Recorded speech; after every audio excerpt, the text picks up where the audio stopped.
Assalamualaikum warahmatullahi wabarakatuh. Selamat pagi anakku semuanya.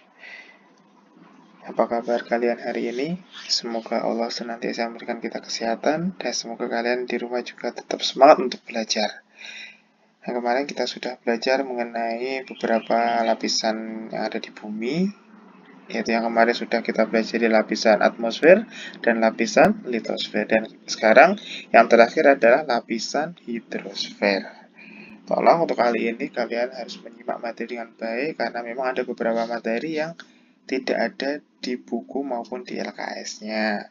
Jadi, kalian juga bisa menggunakan referensi lain maupun mencari di internet nanti ya, untuk menunjang belajar kalian. Yang pertama, kita akan mempelajari mengenai pengertian hidrosfer. Hidrosfer itu berasal dari kata-kata hidros, yaitu air, dan sfer yaitu lapisan. Jadi secara sederhana, hidrosfer adalah lapisan air yang berada di permukaan bumi.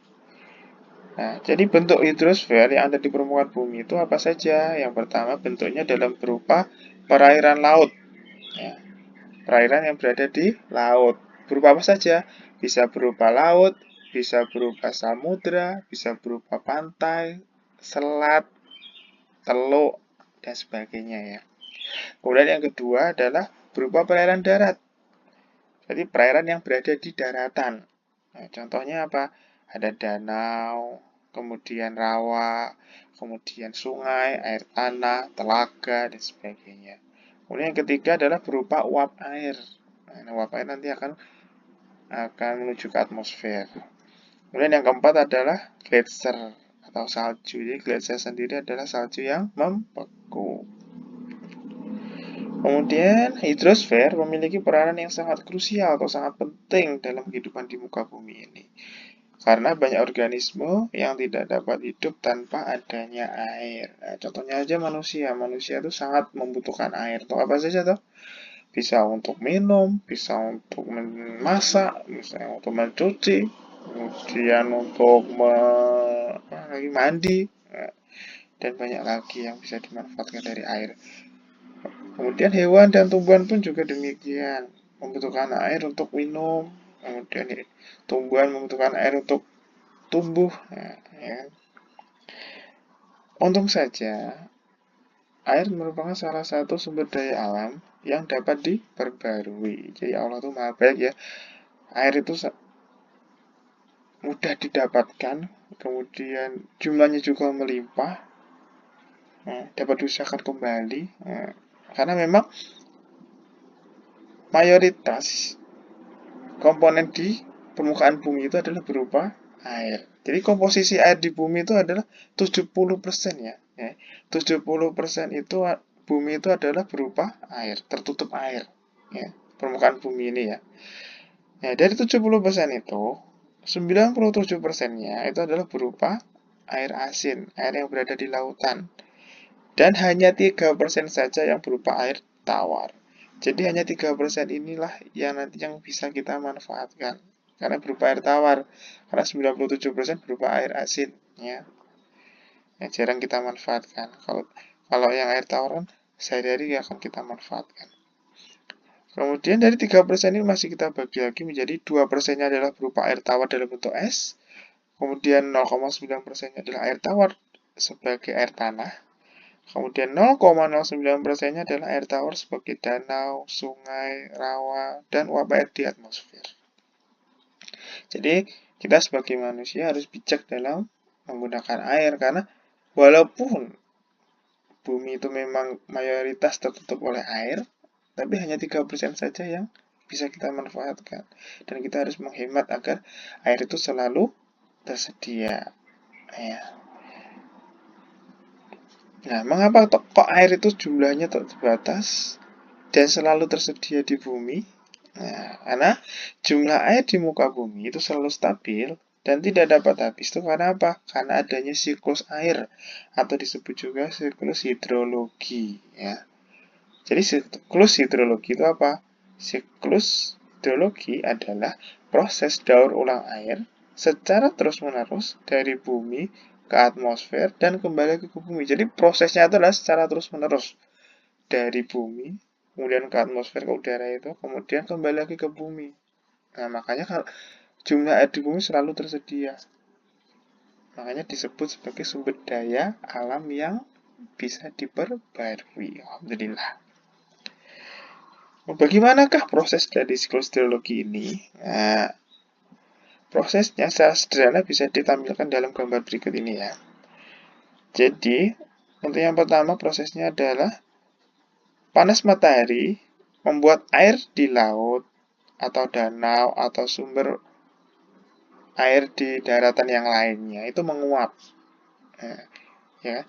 Jadi akibat adanya panas, berarti zat cair itu akan menguap.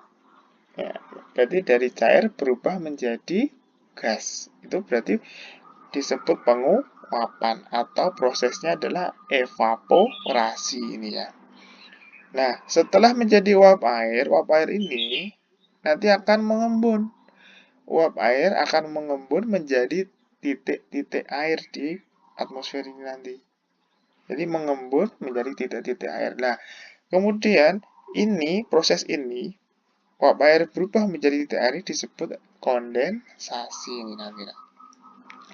Nah, setelah uap air mengembun menjadi titik-titik airnya selanjutnya akan berkumpul. Berkumpul menjadi awan. Jadi titik-titik air, nah, nanti kalau sudah banyak akan berkumpul menjadi awan. Nah, awan ini nanti akan tertiup ke daratan. Nah, awan yang sudah penuh dengan titik-titik air itu akan tertiup ke daratan. Lalu titik-titik air jatuh ke bumi dalam bentuk hujan. Jadi kalau sudah titik-titik air sangat banyak di awan itu, nanti awannya disebut awan jenuh.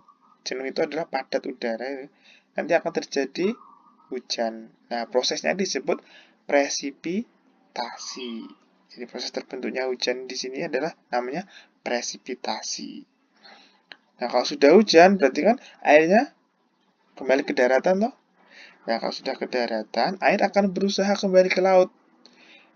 Sebagian terserap di tanah, akar pohon, dan di dataran rendah lain di bumi. Jadi bisa bisa apa ya? Bisa menuju sungai, kemudian dari sungai bisa kembali ke laut atau bisa terserap oleh tanah. Nanti akan ujung-ujungnya juga kembali ke laut kembali gitu ya. Ya, inilah proses siklus hidrologi sederhana yang bisa dijelaskan dari gambar ini. Nah, kemudian ini adalah tadi nama-nama prosesnya ya. Jadi tadi berawal dari evaporasi. Evaporasi itu adalah penguapan. Jadi perubahan dari wujud cair menjadi gas. Akibat apa? Akibat ada sinar matahari. Kalau sudah panas kan berarti cair, dia menguap. Kalau sudah menguap menjadi berupa uap air toh. Kemudian uap air akan mengembun. Mengembun itu berarti perubahan dari apa? Dari gas menjadi cair ya. Nah, itu namanya adalah proses pengembunan atau disebut juga kondensasi. Ini ya, kondensasi.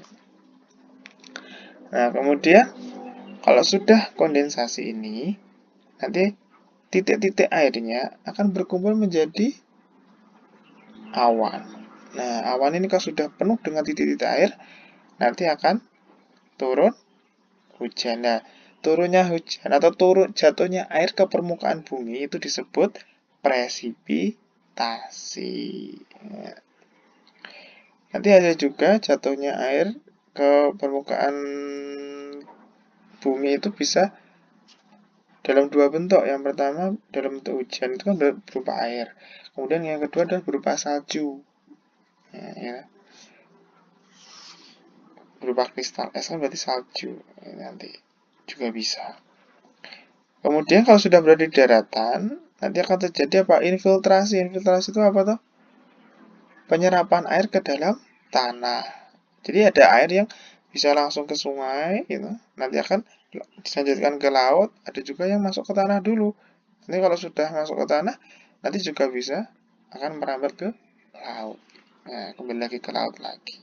Nah, itu prosesnya kan berulang terus. Makanya air tidak akan pernah habis yang ada di permukaan bumi. Nah, ini tadi penjelasan dari proses yang terjadi dalam siklus hidrologi yang sudah dijelaskan tadi. Pertama, evaporasi itu adalah penguapan. Jadi, proses air menjadi uap air. Kemudian, transpirasi. Oh iya, ada satu lagi. Kelupaan ya tadi. Transpirasi. Ini ada transpirasi. Jadi, selain evaporasi, ada juga yang namanya transpirasi. Ya. Transpirasi itu apa? Transpirasi itu adalah penguapan yang melewati tumbuh-tumbuhan. Ya, jadi penguapan air, ya kan, itu melalui tumbuh-tumbuhan, biasanya melewati yang namanya stomata. Itu kan berfungsi untuk transpirasi. Jadi selain air yang ada di permukaan bumi juga oleh tumbuh-tumbuhan juga mengeluarkan air, uap air. Nah, itu nanti namanya adalah transpirasi. Ini juga nanti akan menjadi, jadi transpirasi ini akan menjadi titik-titik air. Jadi uap air dari transpirasi akan menjadi titik air juga nanti. Dan selanjutnya prosesnya sama. Jadi transpirasi adalah penguapan air dari tumbuhan. Kemudian kondensasi adalah pengembunan, yaitu uap air menjadi titik-titik air. Kemudian presipitasi itu adalah jatuhnya air ke permukaan bumi, baik dalam bentuk cair, jadi hujan kalau bentuk cair, maupun beku, berupa kristal es dalam bentuk salju. Kemudian yang terakhir infiltrasi, itu adalah penyerapan air ke dalam tanah. Nah, tadi sudah kita jelaskan. Nah, kemudian jenis-jenis dari siklus hidrologi ini bisa kita bagi menjadi 3, yaitu siklus pendek, siklus sedang atau siklus menengah, dan terakhir adalah siklus panjang. Yang pertama adalah siklus pendek dulu. Siklus pendek biasanya terjadi relatif cepat dan hanya berada di laut siklusnya ya. Terjadinya hanya di laut saja. Ya. Jadi proses bagaimana? Yang pertama adalah evaporasi dulu, air laut menguap, ya. Kalau sudah menguap, kemudian terjadi kondensasi, uap air menjadi titik-titik air, kemudian membentuk awan menjadi awan, toh. Kemudian dari awan langsung turun hujan. Turun hujannya ya di atas permukaan laut itu sendiri, ya. Kemudian akhirnya airnya kembali lagi ke laut. Jadi siklus pendek ini itu terjadinya hanya di atas permukaan laut, di laut itu sendiri, ya. Tidak sampai ke daratan. Jadi prosesnya berlangsung cepat. Kemudian yang kedua adalah siklus sedang. Nah, siklus sedang ini berawal dari evaporasi dulu, penguapan. Jadi uap air menjadi titik air, kondensasi. Kemudian membentuk awan.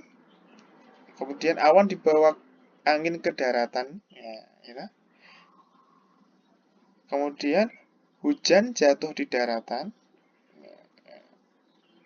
Nah, kemudian air tadi mengalir ke sungai. Nah, dari sungai akan kembali ke laut. Nah, itulah siklus hidrologi sedang. Jadi, kalau siklus hidrologi sedang berarti melibatkan laut dan daratan. Kemudian yang terakhir adalah siklus hidrologi panjang atau siklus panjang, ya. Nah, siklus panjang ini agak berbeda sedikit. Nah, jadi yang pertama terjadi penguapan atau evaporasi dulu, kemudian uap air menjadi titik-titik air. Nah, selain menjadi titik-titik air, juga menjadi kristal es melalui proses sublimasi. Jadi, selain kondensasi juga terjadi proses sublimasi menjadi kristal es. Kalau kondensasi kan menjadi titik-titik es. Nah, setelah sublimasi, kemudian nanti membentuk awan di pegunungan tinggi. Jadi, nanti ketiup angin, nah, kristal esnya nanti, kemudian ke arah pegunungan tinggi. Nah, di pegunungan tinggi itu nanti dia membentuk awan. Gitu. Nah, dari awan itu yang terjadi bukan hujan. Bukan hujan berupa air, tapi berupa salju. Karena tadi sudah membentuk kristal es. Ya. Jadi hujannya adalah bentuknya salju. Nah, dari hujan salju ini nanti di daratan akan terbentuk apa? Gletser. Salju yang membeku. gitu. Nah, dari gletser itu akhirnya gletsernya mencair menjadi air lagi tuh. Kemudian menuju ke sungai dan kembali ke laut. Nah, itulah proses dari siklus panjang. Karena siklusnya lebih panjang daripada siklus pendek dan siklus sedang. Dan hanya di siklus panjang saja, hujan itu berbentuk salju. Jadi kalau di siklus pendek dan siklus sedang kan hujannya berbentuk air. Kalau di siklus panjang hujannya berbentuk salju nanti yang nanti akan berubah menjadi gletser. Nah, kemudian ini kalau kita tidak bisa menjaga bumi ini dengan baik, nah tentunya pasti akan ada bencana yang mengiringinya. Ya, contoh dari ketika kita tidak bisa menjaga air yang ada di permukaan bumi ini, contoh yang paling sering terjadi di permukaan bumi ini adalah banjir. Ya. Ketika kita tidak bisa bijak dalam menggunakan air, tidak bisa merawat sekeliling kita, yang akan menyebabkan air tidak bisa kembali lagi ke laut, yang mengganggu siklus hidrologi itu salah satunya adalah resikonya adalah banjir ini.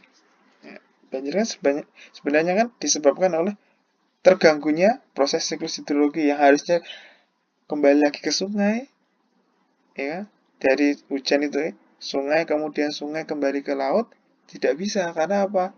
Bisa tertimbun sampah, kemudian bisa terganggu dengan yang lain, penyempitan lahan dan sebagainya. Nah, itu kan mengganggu siklus hidrologi. Nah, karena mengganggu akibatnya apa? Terjadi bencana. Itulah sebenarnya.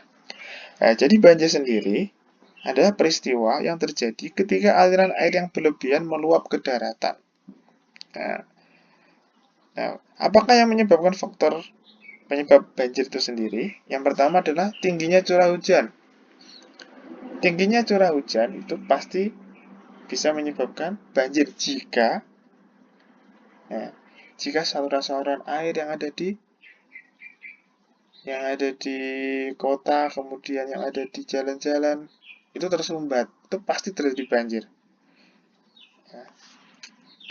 Kemudian yang kedua, perilaku manusia yang membuang sampah di sungai. Nah, ini ketika banyak sekali perilaku-perilaku yang kurang baik seperti ini, itu akan merugikan kita sendiri. Ya.